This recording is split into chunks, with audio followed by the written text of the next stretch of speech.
جواں بیٹے کے خون سے جو کربلا لکھے، کتاب عشق میں اس کو حسین کہتے ہیں۔ حضرت امام حسین اور ان کے رفقا رضی اللہ تعالیٰ عنہ نے جس شان کے ساتھ اپنی جانوں کے نذرانے پیش کیے، تاریخ اس کی مثال بیان کرنے سے قاصر ہے۔ ان نفوس قدسیہ نے اپنا سب کچھ لٹا دیا، لیکن باطل کے آگے سر نہ جھکایا۔ جان دینا گوارا فرما لیا، لیکن شوکت اسلام پر حرف نہ آنے دیا۔ قتل حسین اصل میں مرگ یزید ہے۔ اسلام زندہ ہوتا ہے ہر کربلا کے بعد۔ السلام علیکم جی، تو مائی ڈیئر یوٹیوب فیملی، آج اس ویڈیو میں ہم محرم الحرام کے آداب اور محرم کے روزے کی فضیلت کے بارے میں جانیں گے۔ رسول اللہ صلی اللہ علیہ وسلم کا اہتمام۔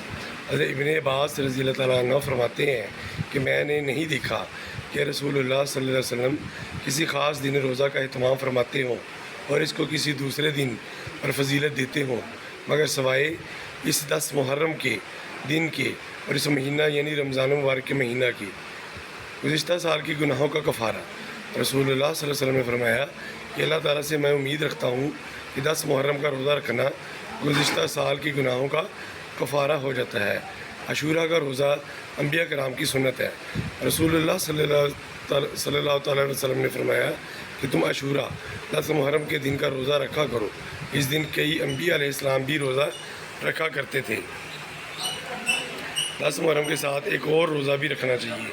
حضرت ابن عباس رضی اللہ تعالیٰ عنہ فرماتے ہیں اس وقت رسول اللہ صلی اللہ علیہ وسلم نے 10 محرم کے دن روزہ رکھا اور صحابہ کو بھی اس دن روزہ رکھنے کا حکم دیا، تو صحابہ نے عرض کیا یا رسول اللہ،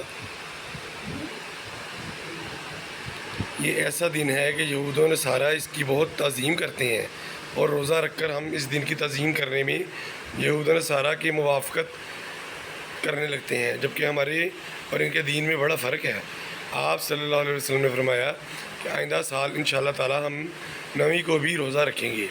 حضرت ابن عباس رضی اللہ عنہ فرماتے ہیں کہ آئندہ سال محرم سے پہلے ہی ربیع الاول میں آپ صلی اللہ علیہ وسلم کا وصال ہو گیا۔ دوسری روایت میں ہے کہ اگر میں آئندہ سال بقید حیات رہا تو عاشورہ کے دن کے ساتھ ایک دن پہلے یا ایک دن بعد کا روزہ رکھنے کا حکم دوں گا، یہود کے ساتھ مشابہت نہ کی جائے۔ حضرت ابن عباس رضی اللہ عنہ نبی کریم صلی اللہ علیہ وسلم سے روایت کرتے ہیں کہ آپ نے عاشورہ کے روزہ سے متعلق فرمایا تم 10 محرم کا روزہ رکھو اور اس سے ایک دن پہلے یا ایک دن بعد کا بھی روزہ رکھو، یہودیوں کے ساتھ مشابہت مت اختیار کرو۔ اہل خانہ پر وسعت۔ حضرت ابو ہریرہ رضی اللہ عنہ سے مروی ہے کہ رسول اللہ صلی اللہ علیہ وسلم نے فرمایا کہ جو شخص اپنے اہل و عیال پر 10 محرم کے دن کشادگی و فراخی کرے گا، اللہ تعالیٰ تمام سال اس پر کشادگی و فراخی فرمائیں گے۔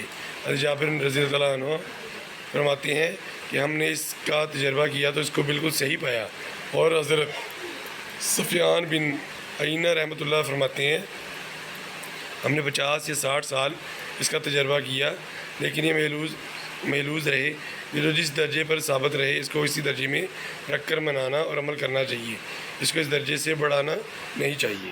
جزاک اللہ۔ کربلا کی ریت مہک رہی ہے عشق حسین سے، نوحہ کنا آج بھی ہے شام کربلا۔ محرم الحرام کے چاند کا وظیفہ۔ جب آپ کو محرم الحرام کے چاند کی بشارت مل جائے یا پھر چاند نظر آ جائے تو پوری رات آپ کے پاس ہے۔ آپ نے پوری رات میں کسی بھی وقت 8 رکعت نماز نوافل ادا کرنے ہیں۔ وظیفہ پڑھنے کا طریقہ، آپ نے یہ 8 نوافل 2 کر کے پڑھنے ہیں اور ان کی نیت ویسے ہی کرنی ہے جیسے آپ نماز کی نیت کرتے ہیں، بس ان میں آپ نے نوافل کا ذکر کرنا ہے۔ ہر رکعت میں آپ نے سورہ فاتحہ کے بعد 11 مرتبہ سورۃ اخلاص پڑھنی ہے۔ جب آپ یہ 8 نوافل ادا کر لیں تو پھر آپ نے اللہ سے خصوصی دعا مانگنی ہے۔ اس مقصد کے لیے بھی آپ نے یہ عمل کیا ہوگا۔ وظیفہ پڑھنے کے فائدے۔ آپ کو اس کا سب سے بڑا فائدہ یہ ہوگا کہ اللہ آپ کے تمام گناہوں کو معاف کر فرما دے گا۔ آپ جس مقصد کے لیے، جس حاجت کے لیے یہ عمل کریں گے، اللہ آپ کی اسی حاجت کو پورا کرے گا۔ حاجت اور مقصد آپ کا جائز ہونا چاہیے۔